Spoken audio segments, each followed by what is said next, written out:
बात अब यहाँ पर एनर्जी की कर लेते हैं, लेकिन उससे भी पहले कुणाल, एक बाल्टिक ड्राई इंडेक्स पे आपका व्यू जरूर लेना चाहेंगे। बहुत समय तक हमने इसके बारे में बात नहीं करी है, लेकिन जिस तरह की गिरावट और जिस तरह की शार्प डिक्लाइंस हमने यहाँ पर आते हुए देखे हैं, कैसे देखते हैं आप और कितना इंडिकेटिव है ये ग्लोबल ट्रेड के लिहाज से?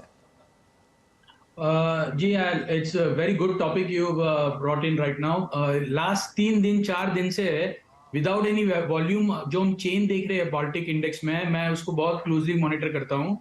सो open high low close same है और कोई वॉल्यूम नहीं हो रहा है। So I don't think so it's a right indicator right now to think that it is crash. So I think may be next week onwards we will see the trade resuming. मेरा view shipping को लेके bullish है। I am very bullish on the shipping sector. और ये with China reopening it's economy, it's going to be very bullish for the dry bulk segment going forward.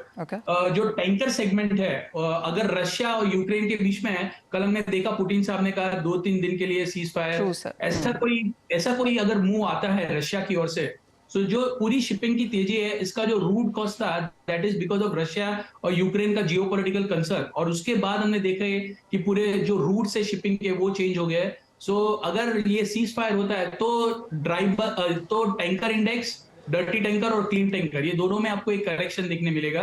But broadly speaking there is a scarcity, the supply side बहुत tight है। एक ही चीज है जो shipping के लिए नेगेटिव है कि ग्लोबल ट्रेड फर्स्ट क्वार्टर में थोड़ा श्रिंक होने वाला है, ये नेगेटिव है। So I think it's more of a cyclical phenomenon.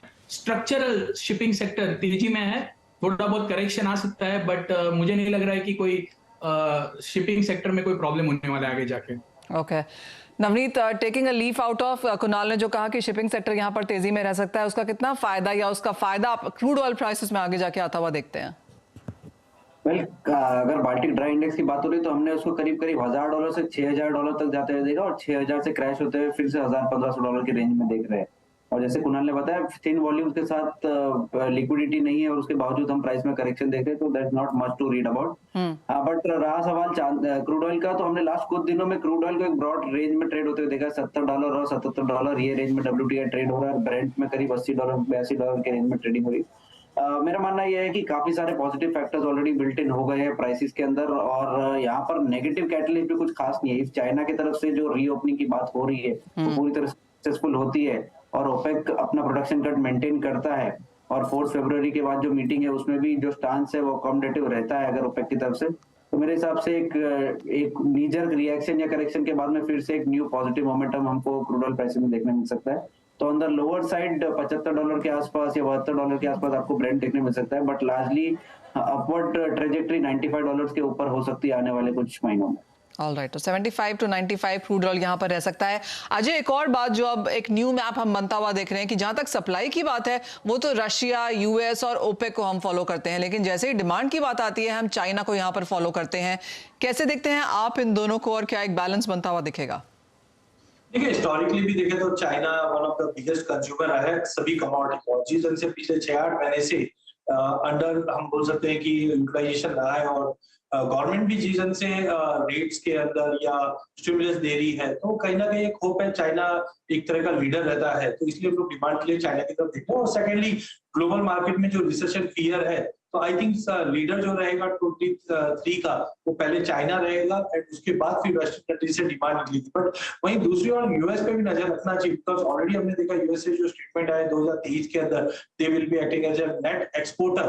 तो कहीं ना कहीं मुझे लगता है जो प्रोडक्शन कैपेबिलिटीज है या ऑयल एंड गैस के अंदर जो कैपेक्स है वो यूएस जरूर बढ़ानी चाहिए, जिसकी वजह से कहीं ना कहीं जो प्रोडक्शन है वो यूएस साइड से बढ़ेगा। तो आई थिंक ये जो हायर साइड में सबका एक बिलीव है कि $95-100 तक एक बार दिखा सकता है। आई डाउट, बिकॉज एक तरफ हम देख रहे हैं कि इकोनॉमी ओपन अप हो रही तो डिमांड जरूर बढ़ेगी, बट क्रूड ऑयल अगर लोअर लेवल्स पे या करंट लेवल पे थोड़ा बहुत रहता है तो इट विल बी बेनिफिशियल। तो अपसाइड मुझे रियली ज्यादा बड़ा तेजी नहीं लग रहा, बिकॉज एक तरफ रिसेशन फियर की वजह से डिमांड में थोड़ा डेट है, दूसरी ओर चाइना कोशिश जरूर करी, but on the other side supply धीरे धीरे बढ़ते हुए दिखाई देगी। लेट्स सी अभी ओपेक उसके अंदर क्या आगे लाइन अप करके चलता है, but I think 90-92 is already हमने जो देखा था वो एक हाइप हो सकता है, उसके बियॉन्ड नहीं। चाइना से डेफिनेटली न्यू ईयर हॉलीडे पे जाने से पहले थोड़ा बहुत डिमांड है, पर उसके बाद एक स्लैग वापस हम चाइना से भी देख पाएंगे।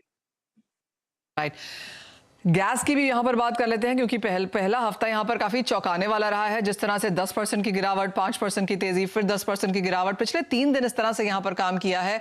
आज ऑफ कोर्स जिस तरह से हफ्ते की एंड है, कुछ कंसोलिडेशन जरूर देखने को मिली है। आप तीनों से ही जानना चाहेंगे गैस में क्या लगता है। कुणाल, आपसे शुरुआत कर लेते हैं।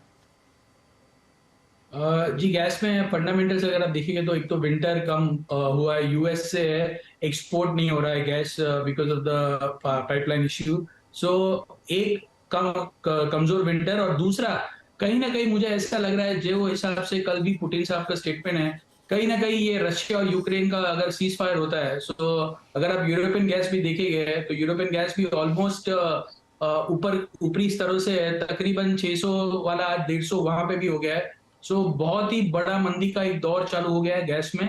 कोई ट्रिगर नहीं है अपसाइड के लिए अंटिल कोई बहुत ज्यादा विंटर डिमांड आ जाती है या ये जियोपॉलिटिकल इश्यू फिर से एस्केलेट होते हैं। तो मुझे तो फिलहाल कोई मेजर अपसाइड नहीं लग रहा है। कंसोलिडेट करेगा, थोड़ा बहुत डाउनवर्ड जा सकता है, 290 285 तक जा सकता है, बट तेजी की गुंजाइश नजर नहीं आ रही है। यानी 300 के स्तर यहाँ पर टूटते हुए नजर आते हैं। नवनीत, ओवरसोल्ड है या खरीदारी वापस लौटेगी? पूरी तरह से गैस में से गैस फिजल आउट होते हुए नजर आ रही है और मुझे लगता है कि जो फॉल हमने देखा है, काफी निवेशक इसमें बुरी तरह से ट्रैप हो चुके हैं, क्योंकि अपसाइड में भी जो मोमेंटम था वो बहुत स्ट्रांग था और डाउनसाइड में भी जो फॉल है काफी स्ट्रांग है।